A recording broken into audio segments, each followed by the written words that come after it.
남도영화제 시즌1 순천이 다음 달 11일 개막을 앞두고 있습니다. 순천과 국가정원 곳곳에서 펼쳐질 남도영화제, 개최 의미와 주요 행사를 확인해봤습니다.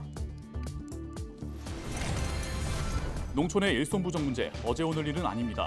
무안지역 청년 농업인들이 드론을 활용한 농약 방제 봉사에 나서 농민들에게 큰 보탬이 되고 있습니다. 우리가 일상에서 대화를 나눌 때 손동작을 함께 쓰지만 수어로만 대화를 하는 건 멀게 느껴지기도 합니다. 수어와 조금 더 가까워질 수 있는 시간을 가져봤습니다. 도시농업에 참여하는 인구가 크게 늘고 있습니다. 10년 전에 비해 10배 이상 늘면서 지역 소멸의 대안으로 떠오르고 있습니다.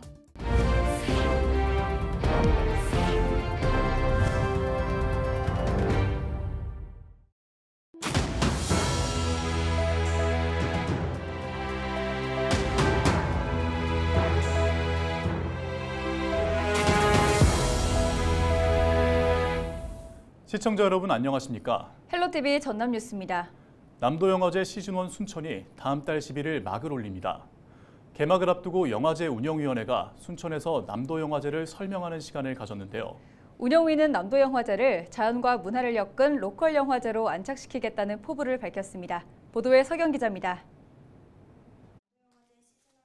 다음 달 11일부터 엿새 동안 펼쳐지는 남도영화제 시즌1 순천. 영화제 운영위원회가 첫 공식 기자회견을 열고 남도영화제 추진 배경과 운영 계획을 상세하게 밝혔습니다. 영화의 정원을 거닐다라는 컨셉으로 남도의 매력과 영화를 엮은 축제. 박정숙 남도영화제 사무국장은 영화제 기간뿐만 아니라 영화제 전후 1년 동안 도민이 참여하는 협력 사업이 동시에 진행된다며 200만 도민이 함께 만들어가는 영화제를 만들겠다고 설명했습니다. 영화제가 6일이지만 6일로 끝나지 않고 영화제 전과 후에도 영화제 프로그램이 존재합니다. 전남에는 11개의 작은 영화관들이 있습니다. 그런 곳들에 돌아가서 또 이번 저희가 97편에 달하는 영화들을 그 지역에 맞게 몇 편씩 이렇게 상영할 수 있는 그런 능력을 키워줄 수 있는 그런 프로그램도 함께 하고 있습니다. 남도영화제는 25개국에서 출품된 작품 97편이 선정돼 관광객들에게 선보일 예정입니다. 개막작은 정다운 감독의 땅에 쓰는 시가 선정됐습니다. 영화 땅에 쓰는 시는 대한민국 1세대 할머니 조경가 정영선 씨의 소망을 담은 영화입니다. 이 밖에도 김승옥 작가의 소설 무진기행을 원작으로 하는 영화 3편의 상영과 작가와의 만남 특별기획이 펼쳐질 예정입니다. 또한 전남에서 촬영한 작품을 한자리에서 만나는 로케이션인 남도, 오천 그린광장에서 펼쳐지는 야외 상영 가든 시네마 등 다채로운 행사로 꾸며질 예정입니다.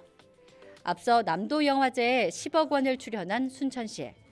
노관규 시장은 남도영화제가 순천에서 첫 발을 떼는 만큼 우려가 크지만 정원에 문화를 입혀야만 지속 가능한 지역 발전을 이끌 것이라며 성공을 기원했습니다. 정원에 문화가 옷이 입혀져서 많은 시민들이나 관람객들, 궁금해하는 분들이 왔을 때 조금 더 영화 쪽도 우리 박람회도 성격이 높아지고 좀 더 발전할 수 있지 않을까 이런 생각으로 출연을 하게 되고 오늘 했습니다. 다음 달 11일부터 16일까지 순천 CGV 영화관과 동부청사, 오천 그린광장 야외 상영관 등에서 펼쳐지는 남도영화제 시즌1 순천. 첫 선을 보이는 남도영화제에 지역민들의 기대와 관심이 더해지고 있습니다. 헬로TV 뉴스 서경입니다. 요즘 지방은 고령화와 인구 감소 현상을 겪고 있죠. 특히 소규모 농가들은 일손이 부족해서 농사를 짓기 쉽지 않은데요. 전남 무안에서는 청년 농업인들이 일손 부족 문제를 겪고 있는 농가를 위해 드론을 활용해 농약을 대신 뿌려주는 방제 봉사활동에 나섰습니다. 장혜원 기자가 보도합니다. 드론이 힘찬 소리를 내며 하늘로 솟아오릅니다. 들녘을 가로지르며 곳곳에 농약을 뿌려댑니다. 전남 무안의 청년 농업인들이 홀로 농사를 짓거나 재해를 입은 농가를 돕기 위해 드론 방제 작업에 나선 겁니다. 그동안 일손이 부족해 방제 작업은 엄두도 내지 못했던 농민들. 특히 올해는 폭우에 폭염까지 겹치면서 극심한 병충해가 우려됐지만 지역 청년들의 도움으로 걱정을 한시름 덜었습니다. 아무래도 이제 나이가 먹다 보니까 그게 참 힘이 겨워서 힘들지요. 적기에 방제를 해주고 또 저식에서 아무래도 이제 편치요. 기계로 해보기 때문에 고루해주고 좀 빠르고. 드론을 활용하면 사람이 농약이나 비료를 뿌릴 때보다 작업 시간은 물론이고 비용도 줄일 수 있습니다. 농민 한 명의 하루 작업량을 드론은 20분 정도로 단축할 수 있습니다. 드론 방제 비용도 자치단체인 무안군이 70%를 지원하기 때문에 비용 부담도 적습니다. 무안의 지역 청년들이 드론 방제 활동에 나선 건 올해가 처음.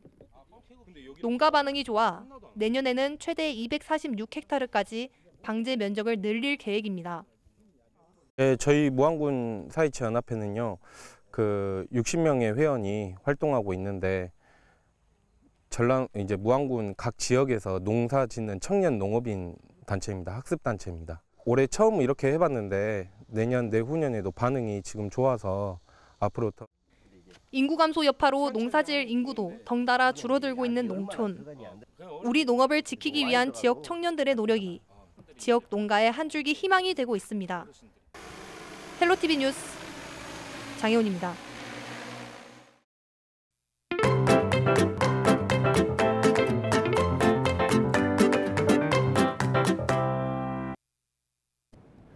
우리가 대화를 나눌 때 말뿐만 아니라 여러 가지 표정과 손동작을 함께 사용하는데요. 이렇듯 손짓은 소통을 위한 일상적인 방법인데도 평소에 수어로만 대화하는 사람을 보면 이상하게도 멀게 느껴지는 경우가 많습니다. 하지만 수어는 특정한 사람만 사용하는 암호가 아니라 누구나 사용할 수 있는 공식적인 언어입니다. 기자가 간다 해서 수어와 조금 더 가까워지는 시간을 마련해봤습니다. 서희동 기자입니다. 제가 지금 말하는 언어는 바로 대한민국의 공용어인 한국어입니다. 그런데 이 한국어 말고도 우리나라에서 공식적으로 인정한 공용어가 또 있다는 사실 혹시 아시나요? 정답은 바로 한국수어입니다. 한국수어는 지난 2016년 한국수화언어법이 제정되면서 대한민국의 공용어가 됐는데요. 하지만 여전히 한국수어의 주 사용자인 농인들은 일상생활에서 많은 불편함을 겪습니다. 겉으로 보기에는 장애 여부를 알 수 없어 상점 등의 이용에 애를 먹고 적절한 응대를 받지 못하기도 합니다. TV를 켜도 수어 통역이나 자막이 없는 채널은 이해하기 어렵습니다. 무엇보다 갑작스런 사고가 발생하면 도움을 받기 힘듭니다. 평일에는 수화 통역사와 함께 동행이 가능하지만 밤이나 또 일요일 같은 경우에 갑자기 아플 때 병원에 가면 통역사가 없습니다. 그때는 많이 불안합니다. 농인들은 일상생활에서 대화가 필요한 모든 부분이 불편할 수밖에 없는데요. 그렇다면 스마트폰을 이용해 글로 소통하면 이런 문제가 쉽게 해결되진 않을까요? 아닙니다. 먼저 농인들이 당연히 한글을 알 것이라는 생각은 편견입니다. 이들의 모국어는 한국어가 아닌 수어인데 한국어는 한국 수어와 문법 체계 등이 달라서 농인에게는 일종의 외국어와 같습니다. 따라서 누구나 잘 할 수 있는 것이 아닌 겁니다. 또 어르신들을 비롯해 스마트폰 사용이 어려운 경우도 있습니다. 한국 수어는 하나의 독립된 언어입니다. 농인들이 당연히 한글을 알 것이란 생각은 편견입니다. 이런 부분에 대해 사회적인 이해와 공감이 필요합니다. 외국어를 배우는 것이 그 나라의 문화를 이해하는 데 도움을 주는 것처럼 수어에 대한 관심도 농인들의 삶을 간접적으로 경험하게 해줍니다. 헬로, 니하오, 곤니치와. 외국어를 능통하게 사용하지는 못해도 인사말은 많이 알고 있는데요. 수어로도 간단한 인사말 정도는 할 줄 알면 좋지 않을까요? 수어는 양손을 비롯해 표정을 함께 사용하는 언어입니다. 먼저 만날 때나 헤어질 때 안녕의 의미로 쓰이는 수어는 한 손을 반대손으로 가볍게 쓸어내린 뒤 손등이 위로 향하게 쥔 양주먹을 위아래로 가볍게 흔들며 고개를 숙여줍니다. 감사의 마음을 전하는 고맙습니다를 표현하기 위해서는 손가락을 붙인 채 펼친 한쪽 손등을 같은 모양의 다른 손날로 2번 정도 가볍게 두드립니다. 사랑합니다는 마치 어린아이의 머리를 사랑스럽게 쓰다듬는 듯한 모습입니다. 앞으로 쥔 주먹 위로 다른 쪽 손바닥을 2바퀴 정도 돌립니다. 수어도 나라마다 모두 다릅니다. 세계 어디서나 사랑합니다를 표현하기 위해선 영어로 I와 L, U를 뜻하는 지화 3개를 합친 손 모양을 만들면 됩니다. 9월 23일은 유엔이 지정한 세계 수어의 날입니다. 사실 모든 사람이 수어를 완벽하게 구사하는 것은 현실적으로 어렵습니다. 하지만 하나의 다른 언어라는 것을 알고 농인들의 말과 생각을 이해하려고 노력한다면 함께 사는 사회로 조금 더 나아갈 것이라고 생각합니다. 기자가 간다, 서희동입니다.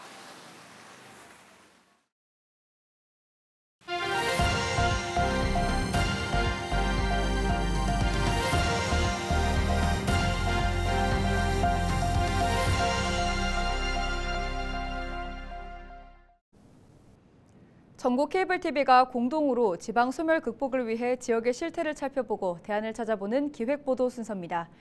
지역 소멸의 대안 중 하나로 떠오른 게 바로 귀농귀촌을 통한 인구 유입인데요. 본격적인 귀농귀촌 전 도시 농업에 참여하는 인구가 10년 전에 비해 10배 이상 늘었다고 합니다. 딜라이브 이초원 기자의 보도입니다. 강사의 말을 하나라도 놓칠세라 귀를 기울이는 주민들. 어색하지만 열심히 밭을 갈고 씨앗 심을 위치를 정합니다. 무, 배추, 모종 심기에도 직접 나서봅니다. 간격과 위치를 정하고 조심스레 모종을 옮겨 심습니다. 내가 심은 작물을 잘 키워보겠다는 의지가 표정에서도 드러납니다. 이곳은 현장 농부학교 수업 현장입니다. 농부학교는 신청이 하루 만에 마감될 만큼 주민들에게 많은 관심을 받고 있습니다. 작년에 제가 텃밭을 한번 주말 농장을 해봤는데 처음에는 너무 잘 되는 거예요. 그게 너무 재밌어서 즐거워서 하다가 이게 어느 순간 안 되더라고요. 내가 여기까지구나.